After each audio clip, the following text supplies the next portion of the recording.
Olá, pessoal. Em primeiro lugar, eu gostaria de ressaltar novamente, né, uma coisa que eu sempre colocava para vocês, que, ao meu ver, essa disciplina de fundamentos filosóficos e sociológicos da educação, ela é uma das disciplinas mais importantes do nosso curso. Por quê? Porque ela permite vocês, estudantes, compreender, sair do curso com uma visão formada de sociedade, de professor, de escola, de aluno, é, a relação entre professor, escola e aluno, comunidade.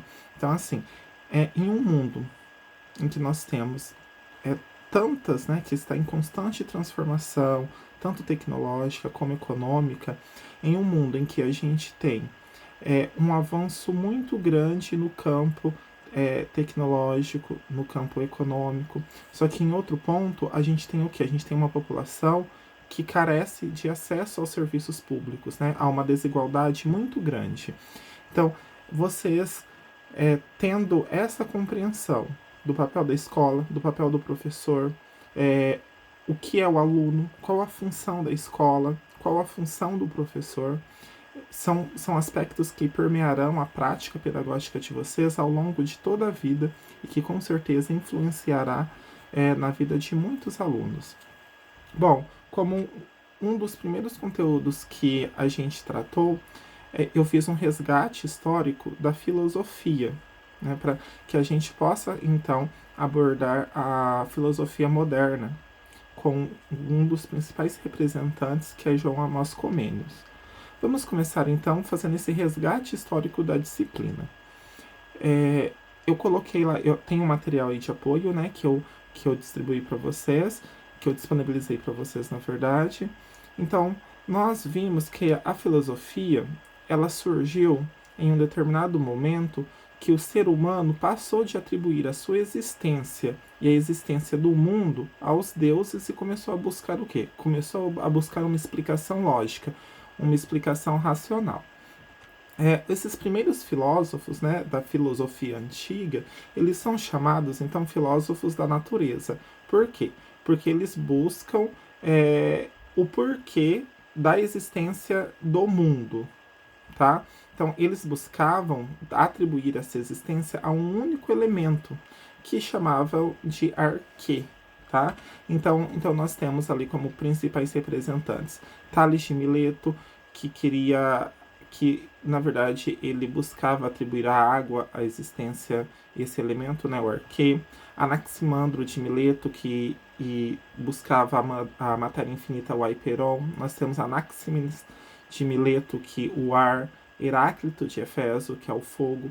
Bom, ao passo que essa é, sociedade avançava, ao passo que a gente tinha uma intensificação ali da vida pública, a filosofia ela não se preocupa apenas com a existência, né, o porquê, buscar o porquê da existência do mundo. Então ela começa a se relacionar também com a vida pública e a atividade humana.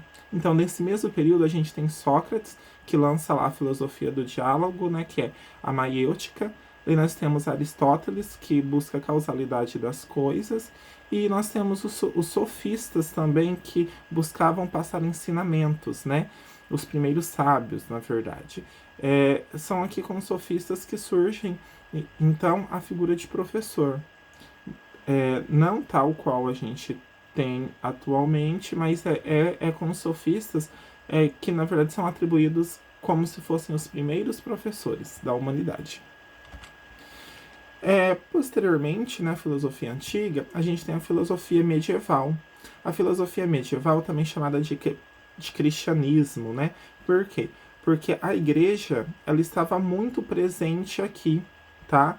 Então a gente tem a união da fé cristã e da razão na busca da verdade divina. Então nós temos como características lá a busca pela existência de Deus, né? A fé e a razão.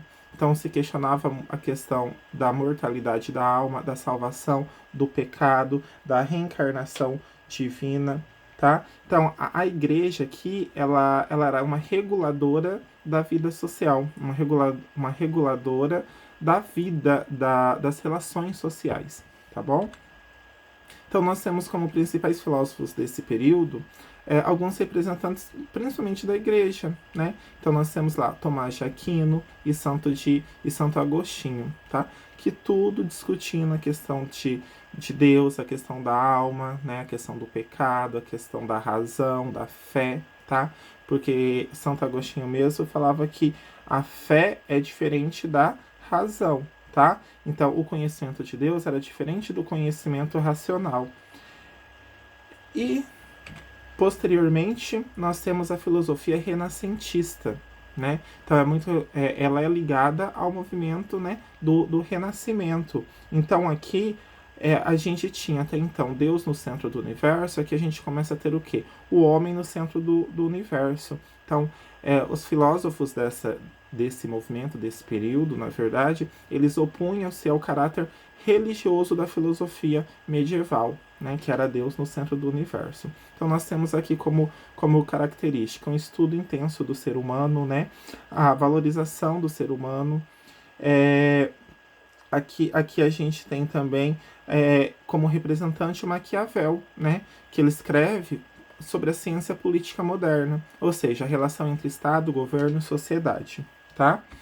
Posteriormente, então, a gente tem a filosofia moderna, que tem como características, né, são pensadores que questionam os valores relacionados com os seres humanos, bem como sua relação com a natureza. Então nós temos aqui os racionalistas, os empiristas, a valorização do ser humano e a filosofia laica, ou seja, a não interferência da igreja no pensamento, tá?